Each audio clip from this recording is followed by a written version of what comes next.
ಬೆಳಗಾವಿ ಜಿಲ್ಲೆಯ ಕಿತ್ತೂರು ತಾಲೂಕಿನ ತುರಮರಿ ಗ್ರಾಮದಲ್ಲಿ ನಿನ್ನೆ ವಿಕಸಿತ ಕೃಷಿ ಸಂಕಲ್ಪ ಅಭಿಯಾನ ಹಮ್ಮಿಕೊಳ್ಳಲಾಗಿತ್ತು. ಮುಂಗಾರು ಬೆಳೆಗಳನ್ನು ವೈಜ್ಞಾನಿಕವಾಗಿ ಬೆಳೆಯುವ ಕ್ರಮಗಳ ಬಗ್ಗೆ ಕೃಷಿ ವಿಜ್ಞಾನಿಗಳು ರೈತರಿಗೆ ಜಾಗೃತಿ ಮೂಡಿಸಿ ರೈತರೊಂದಿಗೆ ಸಂವಾದ ನಡೆಸಿದರು.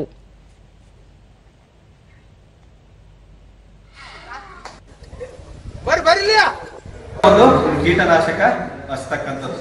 ಸೊ ಇದನ್ನು ಚಿಂತನೆ ಮಾಡಬಹುದು. ಒಂದು ದೈವಮೆತ್ತ ಎಕ್ಸಾಮ್ ಅಂತ ಅದಲ್ಲದೆ ಒಂದು ಕೇಂದ್ರ ಸರ್ಕಾರದಿಂದ ರೈತರಿಗೋಸ್ಕರ ಇರ್ತಕ್ಕಂಥ ಯೋಜನೆಗಳ ಬಗ್ಗೆ ಒಂದು ಮಾಹಿತಿ. ವಿಶ್ವನಾಥ್, ಕಿತ್ತೂರು ಸುತ್ತಲಿನ ಪ್ರದೇಶಗಳಲ್ಲಿ ಮುಂಗಾರು ಹಂಗಾಮಿನಲ್ಲಿ ಬೆಳೆಯುವ ಸೋಯಾಬೀನ್ ತಳಿಗಳು ಹಾಗೂ ಬೀಜೋಪಚಾರದ ಬಗ್ಗೆ ಮಾಹಿತಿ ನೀಡಲಾಗಿದೆ ಎಂದರು.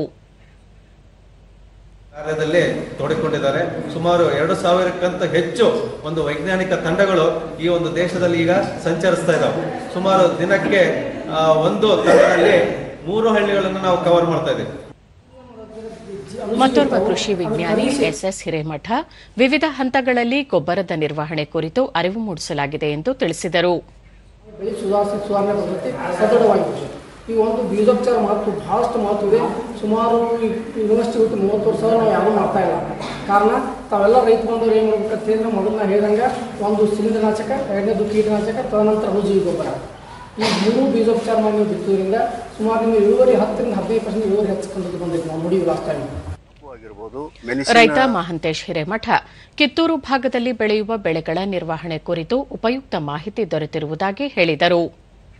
ಆಗಿರ್ಬೋದು, ಜೈವಿಕ ಕೀಟನಾಶಕ ಆಗಿರ್ಬೋದು, ಸಾವಯವದಲ್ಲಿ ಯಾವ ರೀತಿ ಮಾಡಬೇಕು ಹಾಗೂ ರಾಸಾಯನಿಕ ಪದ್ಧತಿಯಲ್ಲಿ ಯಾವ ರೀತಿ ಬೆಳೆಗಳನ್ನ ಇಳುವರಿಯನ್ನ ಅತಿ ಹೆಚ್ಚಾಗಿ ತಕ್ಕೋಬೇಕಂತ ಹೇಳಿ ಇವತ್ತ ಕೃಷಿ ವಿಜ್ಞಾನ ಕೇಂದ್ರದ ವಿಜ್ಞಾನಿಗಳು ನಮ್ಗ ಮಾಹಿತಿ.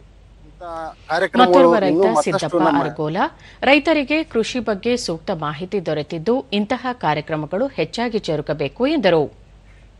ಸರಿಯಾದ ರೀತಿಯೊಳಗೆ ನಿರ್ವಹಣೆ ಮಾಡಬೇಕು. ಮತ್ತ ಯಾವ ರೀತಿ ಯಾವ ಸಮಯದಾಗ ಯಾವ ಗೊಬ್ಬರ ಹಾಕಬೇಕು ಅನ್ನೋದನ್ನ ಅಥವಾ ಬೀಜಗಳನ್ನ ಯಾವ ರೀತಿ ಅವ್ರನ್ನ ಬೀಜೋಪಚಾರಗಳನ್ನ ಮಾಡಿ ಹಾಕಬೇಕು, ಈ ತಪ್ಪ ಮಾಹಿತಿಗಳನ್ನೆಲ್ಲ ತಿದ್ದಿ ರೈತರಿಗೆ ಸರಿಯಾದ ಮಾರ್ಗವನ್ನು ತೋರಿಸಿದಾರ. ಮತ್ತಿಕೊಪ್ಪ ಕೃಷಿ ವಿಜ್ಞಾನ ಕೇಂದ್ರದ ನಿರ್ದೇಶಕ ಮಂಜುನಾಥ್ ಚೌರಡ್ಡಿ ಜೂನ್ 12ರವರೆಗೆ ಕೃಷಿ ವಿಜ್ಞಾನಿಗಳ ವಿವಿಧ ತಂಡಗಳು ಗ್ರಾಮಗಳ ರೈತರ ಮನೆ ಬಾಗಿಲಿಗೆ ತೆರಳಿ ಕೃಷಿ ಸಂಬಂಧಿತ ಚಟುವಟಿಕೆಗಳ ಬಗ್ಗೆ ಮಾಹಿತಿ ಒದಗಿಸುತ್ತಿದ್ದಾರೆ ಎಂದರು. ಕಟಾವುವರೆಗೂ ಮಾಹಿತಿಯನ್ನು ನೀಡ್ತಾ ಇದ್ದೀವಿ. ಅದು ಪ್ರತಿಯೊಂದು ಹಂತದಲ್ಲಿ ನಾವೇನು ವಿವಿಧ ಗ್ರಾಮಗಳನ್ನ ಏನು ನಾವು ಆಯ್ಕೆ ಮಾಡಿಕೊಂಡಿದ್ದೀವಿ, ಆ ಗ್ರಾಮದಲ್ಲಿ ಇರ್ತಕ್ಕಂಥ ಯಾವ ಬೆಳೆ ಹಾಗೂ ಯಾವ ಸಮಸ್ಯೆ, ಆ ಒಂದು ಸಮಸ್ಯೆಗೆ ನಾವು ರೈತರಿಗೆ ಸ್ಪಂದಿಸ್ತಾ ಇದ್ದೀವಿ.